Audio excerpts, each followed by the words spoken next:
तीनों देवरानियों जेठानियों में सबसे गरीब घर से आई हुई थी रागिनी। उसकी बाकी दोनों जेठानियां अमीर घर की थी। रागिनी गरीब घर से तो थी ही, साथ ही उसके मायके में कोई ना था। माँ बाप कब के खत्म हो गए थे और चाचा ने शादी के बाद ही उससे पल्ला झाड़ लिया था। इस कारण दोनों ही जेठानियां उस पर अपना रोब गाड़ती रहती।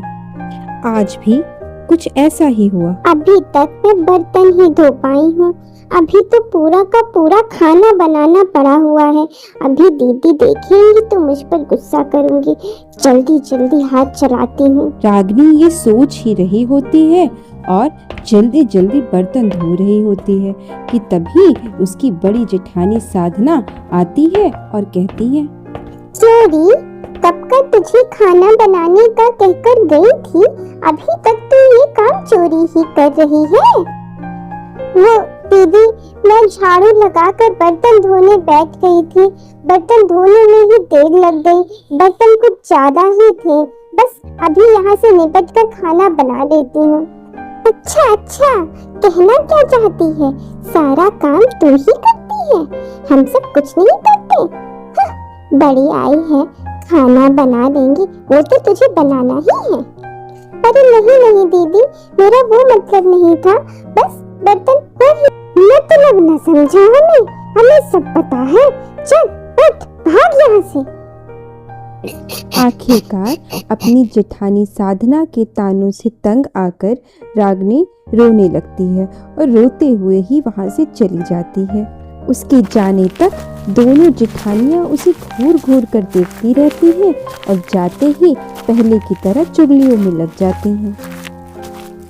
बेचारी रागिनी रोते रोते सारा खाना बनाती है। आखिर शिकायत करे भी तो किससे? कौन था वहां उसका सुनने वाला? बस एक उसका पति था जो उसका ख्याल रखता था, पर वह भी क्या करता। क्या बात है, आज तुम फिर रो रही हो? फिर किसी ने कुछ कह दिया क्या? क्यों तुम भाभीयों की बात को अपने दिल पर लगा लेती हो? परेशान होने लगती हो। उसमें किसी का कुछ नहीं जाता, तुम समझती क्यों नहीं इस बात? रागिनी का पति रोज उसे यही समझाता, पर कहते हैं जो भुगते वही जाने। अगले दिन रागिनी झाड़ू लगा रही थी और फिर ऐसा ही कुछ हुआ उसके साथ। उसकी जेठानी मालती गुस्से में आती है और कहती है, चोरी पूरा दिन बस झाड़ू ही लगाती रहेगी। तुझे पता नहीं है कि मुझे मेरे मायके जाना है? कब का तुझे कपड़े धोने का कहकर गई थी, पर तू है कि तुझे कुछ समझ में ही नहीं आता है। तुझे क्या लगता है तेरे मायके में कोई नहीं है तो बाकियों को भी उनके मायके नहीं जाना होता? कितनी तैयारियां करनी पड़ती है मायके जाने से पहले। तू जान के हमें परेशान करती है, दुष्ट कहीं की। वो दीदी, मैं झाड़ू लगा रही थी और बस जा ही रही थी झाड़ू लगाकर। मुझे पता है मायके ना जा पाने का दुख। रागिनी कुछ कह ही रही होती है, पर मालती उसकी एक भी बात ना सुनती है और डांटकर उसे वहां से भगा देती है। मालती और साधना का लगभग यह रोज का ही काम था। वे रोज ही रागिनी के साथ कुछ ऐसा ही करती थी, पर आज रागिनी को बुरा थोड़ा ज्यादा लगा था। इस कारण वह हमेशा की तरह नदी वाले पेड़ के पास बैठकर रोने लगी कि तभी आखिर ये दीदियाँ मेरे साथ ऐसा क्यों करती हैं? मैंने ऐसा क्या किया है? क्यों? क्या कि मेरे यहाँ कोई नहीं है मेरे मायके में?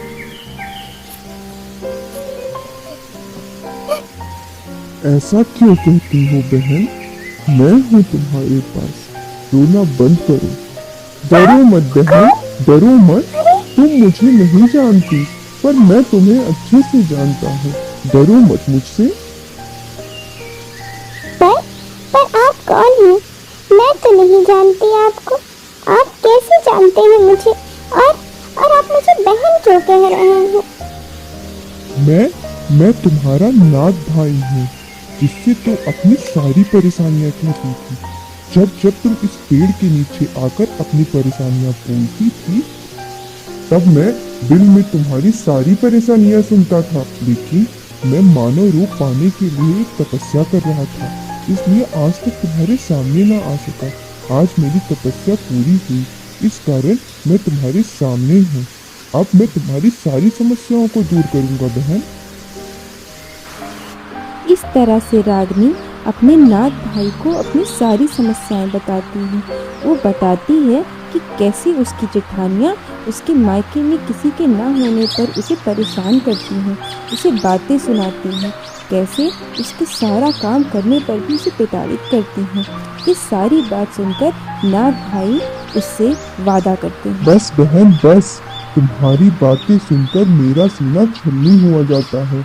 अब तुम मेरे आने की प्रतीक्षा करना, रक्षाबंधन आ रहा है, उस दिन मैं तुम्हारे घर आने का वचन देता हूँ तुम्हें। ठीक है भैया, मैं रक्षाबंधन वाले दिन तुम्हारी राह देखूंगी। हर बार तो रक्षाबंधन वाले दिन मेरी जेठानियाँ मुझे इतने ताने मारती थी, इस बार आपके कारण शायद मुझे ताने न सुनने पड़े। भैया आना जरूर, मैं राह देखूंगी तुम्हारी।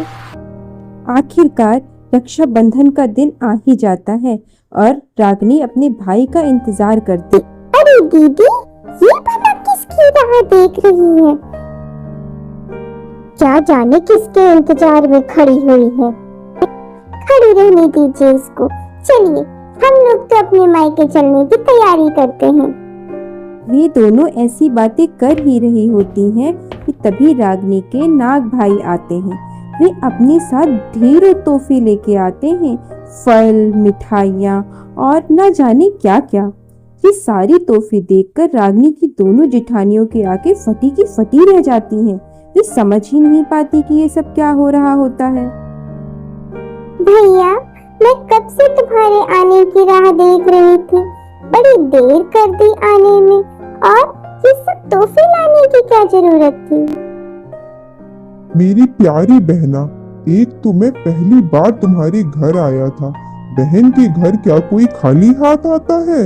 ऊपर से आज राखी का त्योहार भी है। मेरी तरफ से ये सारे तोहफे स्वीकार करो बहन, और चलो मुझे राखी बांधो। फिर रागिनी के नाग भाई आराम से उसके घर पे बैठ जाते हैं और पूरे घर का जायजा लेने लगते हैं। उसकी दोनों जेठानियों की तो समझ में ही नहीं आ रहा था कि क्या हो रहा है। इसी बीच रागिनी राखी की थाली तैयार करती है और अपने भाई को बड़े प्यार से राखी बांधती है। ये उनकी दोनों की पहली राखी थी। बहन बोलो, तुम्हें क्या चाहिए? मैंने सुना है तुम्हारे साथ इस घर में बहुत कुछ गलत होता आया है। तुम बताओ मुझे, क्या हुआ है तुम्हारे साथ? नहीं नहीं भैया, मेरे साथ ऐसा कुछ भी नहीं हुआ है। लोग मुझे यहाँ पे बहुत प्यार करते हैं।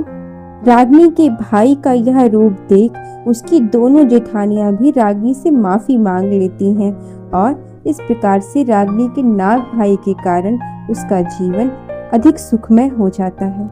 तो आपने देखा दोस्तों, भाई बहन का रिश्ता कितना अनमोल होता है। ये किसी तोहफे का मोहताज नहीं होता, बस जरूरी है इसमें प्यार को बनाए रखना।